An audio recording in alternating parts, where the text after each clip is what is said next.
嗨，大家好！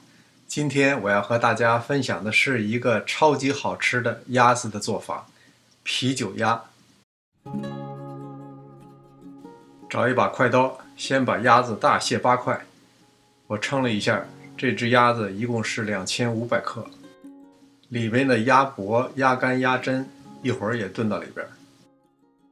这道工序也不用多讲究，连鸭肉、鸭架一起切成块儿。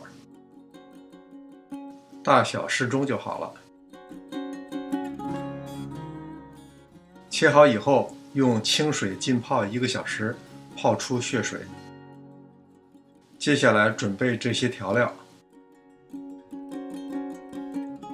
这是一个有涂层的铸铁锅，先把鸭皮放进来，不用放油，就像我们用肥肉榨油渣一样，这样煎出来的鸭皮非常好吃。如果直接来炖，又腥又腻，非常难吃。如果你喜欢酥脆的，就多煎一会儿。借着这个鸭油，把其他的鸭肉一起放进来。很多人都不喜欢鸭子的油腻和腥味儿，那这一步就非常适合你。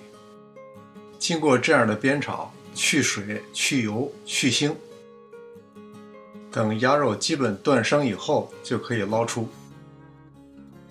剩下的又腥又油的汤水就不要了。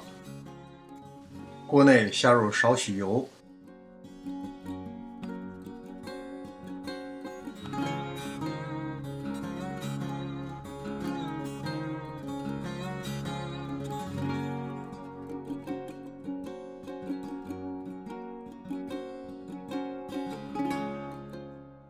这时候火候不要太大，先把这些调料炒香，倒入生抽和老抽，然后把鸭肉都倒进来。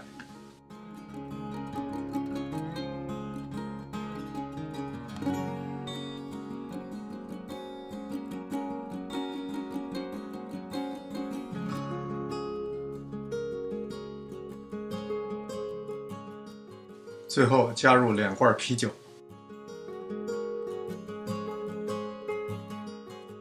就不要往里加多余的水了。这种锅的保水性特别好，即使炖很长时间，水分也不会流失太多。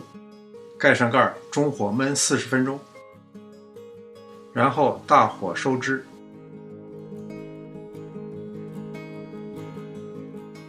不要烧干，等到汤汁浓稠以后，就可以加入鲜的青红辣椒和葱。拌匀以后出锅装盘，这道啤酒鸭绝对入味儿。恐怕今天的米饭不够吃了，临走前别忘了点赞订阅。谢谢您的收看，上师厨房，我们下期再见。